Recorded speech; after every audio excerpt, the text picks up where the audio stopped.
Sanyo karya Idrus.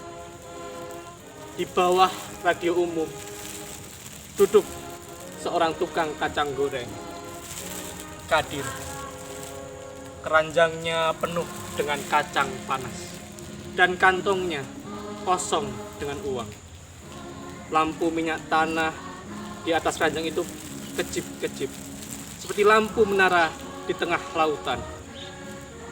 Udara panas dan menyesakkan napas. Tidak seorang pun yang hendak makan kacang pada malam itu. Orang-orang lebih suka mendekati tukang es daripada tukang kacang. 2 jam sudah Kadir duduk di bawah radio umum itu seperti tukang jaga.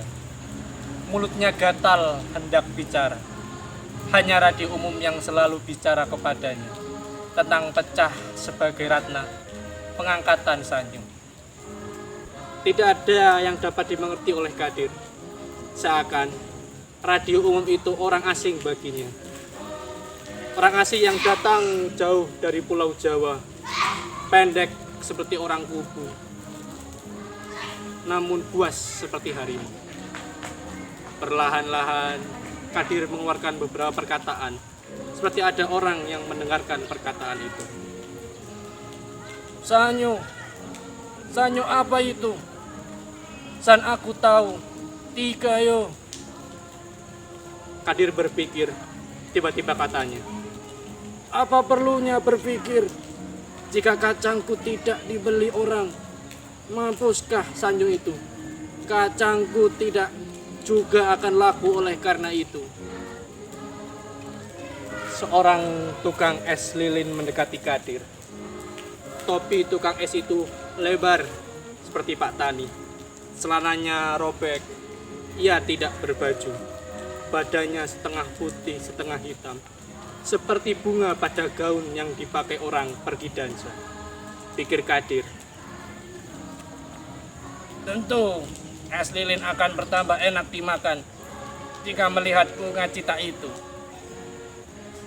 Tukang es lilin itu bukan ahli nujum. Ia tidak tahu apa yang dipikirkan Kadir. Ia tertawa kepada Kadir dan katanya, Bang, beri aku kacang barang 2 sen.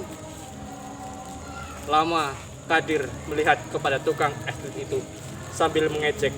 Ia berkata, sekarang ini tidak ada yang harganya 2 sen lagi. Barangkali Sanyo tidak tahu. Sedikit saja bang, penghilang-hilang lapar. Dari tadi, es saja yang aku makan.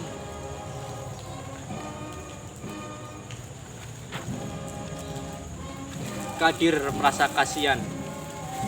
Diusainya kacang, dicarinya yang kecil-kecil, lalu diberikan beberapa buah kepada tukang es lilin.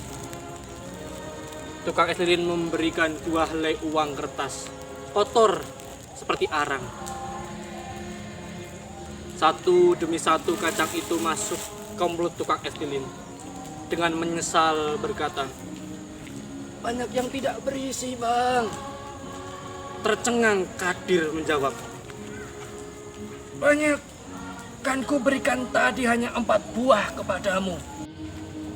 Tanya tukang es lilin, abang dari mana? Dari Bogor. Sekali sebulan baru pulang. Di sana mencari komico. Tukang es lilin terkejut. Ia selalu merasa takut kepada komico. Komico di kampungnya selalu diberinya es lilin, sebatang setiap hari. Ia takut kalau komico menahan pembagian beras kepadanya. Lemah lembut dan hormat katanya. Jadi, selama Tuan Komico di Jakarta, siapa yang menggantikan? Kadir mukanya merah. Mendengarkan ia dipanggil Tuan itu. Sombong dijawabnya. Anak saya, Binu, lepas sekolah desa. Ia lebih pandai daripada aku. Aku tidak pandai membaca dan menulis. Hanya kalau terdengar ada pembagian rokok koa, aku buru-buru pulang ke Bogor. Bukan untuk mencatatkan koa itu. Bukan. Aku takut kalau pembagian itu tidak beres jalannya. Tuan Komicho, kalau orang seperti saya ini boleh jadi Komicho atau tidak?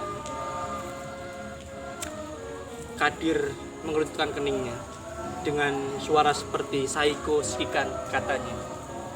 Tidak tahu. Dahulu mudah saja, akan tetapi sekarang ini susah juga. Ku dengar diumumkan di radio bahwa perangkat sanyu juga ditambah pula. Tentu akan lebih teliti penjagaan kepada komico-komico itu. Tukang es lilin bertanya. Sanyu itu apa, Tuan Komicho? Tidak tahu aku.